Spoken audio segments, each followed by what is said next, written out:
encontrar aqui para poder resumir esses 5 emblemas aqui, ou essas 5 afirmações, é a gente entender o que é o Evangelho. A carta aos Gálatas é a carta do Evangelho. O apóstolo Paulo, que estabeleceu, que fundou esta igreja, a primeira viagem missionária de Paulo está descrito em Atos capítulo 13, e ele estabelece a igreja na Galácia.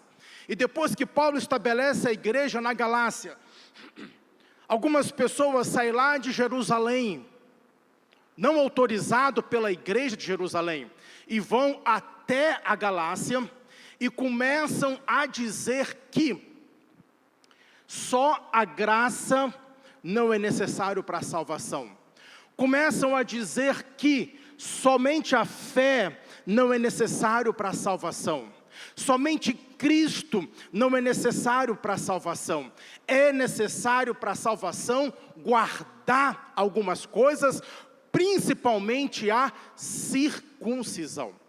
E aquilo confundiu muito a mente daqueles irmãos.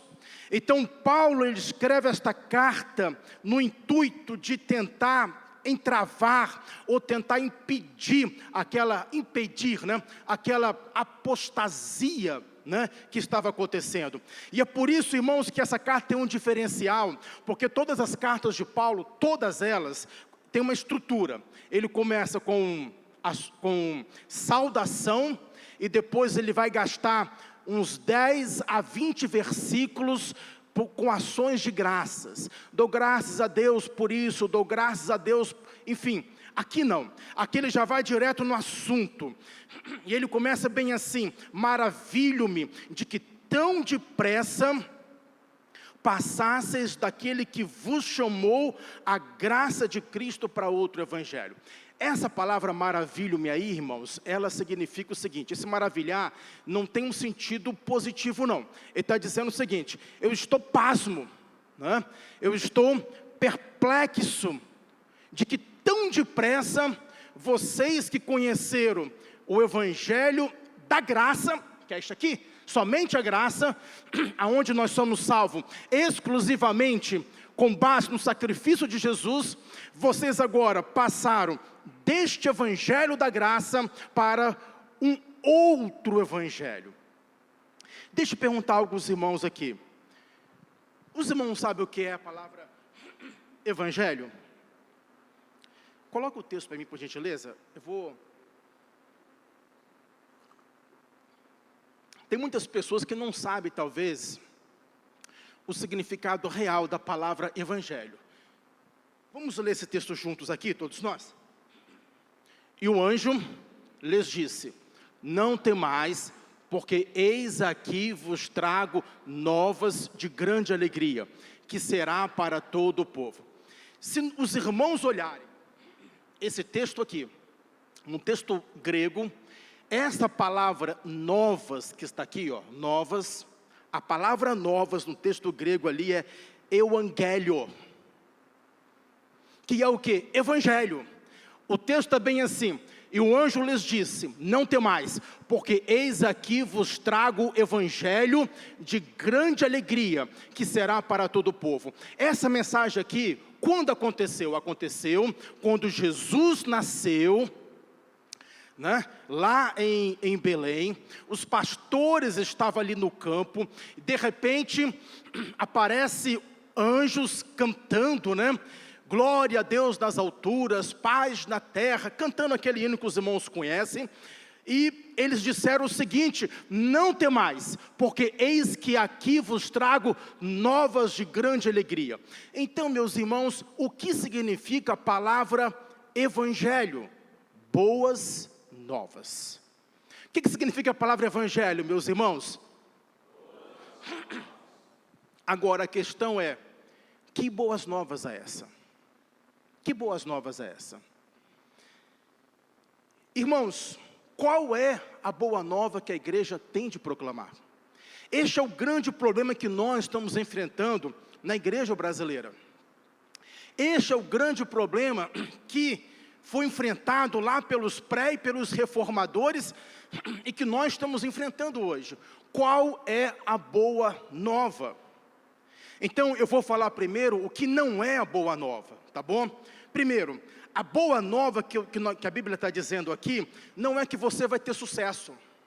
A boa nova não é que a boa nova não é que Deus vai tirar você lá de trás da fila e vai colocar no primeiro. Isso não é a boa nova. A boa nova, meus irmãos, não é que você vai ser um grande empreendedor. A boa nova não é que o seu casamento vai ser ótimo. A boa nova não é que você vai passar no vestibular este ano. A boa nova não é que você teve a sua casa própria. A boa nova não é que você obteve o emprego dos sonhos. A boa nova não é que a tua enfermidade foi curada. Esta não é a boa nova que os anjos disseram aqui. A boa nova é: Jesus nasceu, Jesus morreu, Jesus ressuscitou, Jesus subiu aos céus e Jesus voltará. Esta é a boa nova que a igreja tem de proclamar na face da terra, meus irmãos. Agora, o que a igreja está proclamando hoje? O que a igreja está proclamando hoje? Deus chamou você para ser o vencedor. Essa é a boa nova? Mentira. Muitos que estão aqui vão ter perdas na vida. Muitos que estão aqui vão ficar doentes em algum momento e você não será curado da sua enfermidade. E você precisa estar certo disso. A boa nova, o evangelho, me sinto muito a dizer para os irmãos isso, não diz respeito nada à tua vida. Evangelho não é nada relacionado a você. Evangelho é aquilo que Jesus fez. O Evangelho sempre vai apontar para a obra de redenção de Jesus Cristo. O Evangelho sempre apontará para a manjedoura. O Evangelho aponta para a cruz. O Evangelho aponta para o túmulo vazio. O Evangelho aponta para o sepulcro aberto. O Evangelho aponta para a volta de Jesus e aponta por uma coroa, aonde Ele é rei, rei por nascimento e rei por merecimento, meus irmãos. Amém? Essa é a boa nova. Essa é a boa nova, que esta é o Evangelho. Este é o Evangelho que nós temos de pregar. Mas as pessoas estão cansadas de ouvir isso, parece. As pessoas estão esgotadas de ouvir isso. Então, meus irmãos, os pregadores têm de trazer um pouco de coach para a pregação. Os pregadores têm de trazer um pouco de técnica de oratória para a pregação. Os pregadores têm de trazer um pouco de técnica de psicologia e filosofia. E eu quero dizer para os irmãos, púlpito não precisa disso. O púlpito não precisa de coaching, o púlpito não precisa de técnica de empreendedorismo. Isto pode funcionar da porta da igreja para fora, mas aqui dentro no púlpito, isto aqui se chama púlpito, e aqui o que funciona é o Evangelho de nosso Senhor e Salvador Jesus Cristo. A única coisa que funciona é a palavra de Deus, meus irmãos. Amém? Pode levantar a sua mão assim e glorificar o Senhor por isso?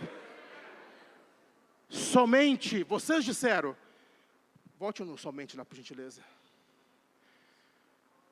Vocês que disseram, só queremos a graça, só queremos a fé, só queremos Cristo, só queremos as Escrituras e a glória somente a Deus. Então, meus irmãos, nós precisamos de voltar urgentemente à palavra de Deus. Precisamos de voltar. Paulo, quando diz aqui, vocês passaram por um outro evangelho, que ele vai colocar no versículo 7, que não é outro. Mas o que acontece? Existe, olha só, eu já preguei essa mensagem aqui nesse púlpito, e estou repetindo. Existe o Evangelho, e existe um outro Evangelho. O outro Evangelho, irmãos, é isso, é colocado tudo isso aqui nele. O outro Evangelho fala de Jesus, mas ele vai dizer, Jesus veio para te colocar você no topo. O outro Evangelho fala de Jesus, mas ele vai dizer, é para colocar você na frente. É para você que era escravo, agora vai ser rei. É para que você que era servo, agora vai ser senhor. O outro evangelho é o evangelho que tem um pouco de antropocentrismo nele. O outro evangelho tem alguma coisa que o ser humano gosta. Tem alguma coisa que faz bem para o homem. Tem alguma coisa que dá coceira no ouvido, que é gostoso coçar o ouvido. O outro evangelho tem um pouco disto aí, meus irmãos. Paulo está dizendo o seguinte, que este outro evangelho para ele não é evangelho, meus irmãos. Esse outro evangelho para Paulo não é evangelho. Então, o que é o evangelho? O evangelho é quando a igreja proclama que Cristo nasceu, que Cristo morreu, que Cristo ressuscitou. O evangelho é quando a igreja proclama a graça de Deus. O evangelho é quando a igreja proclama que a salvação é somente pela graça, que a salvação é pela fé, é via fé, que a salvação, ela é somente em Cristo. Os irmãos sabiam que não há salvação fora de Cristo? Se você falar bem assim para mim. Mas, aquele homem que mora no meio da Amazônia, e que nunca o evangelho chegou a ele, nunca.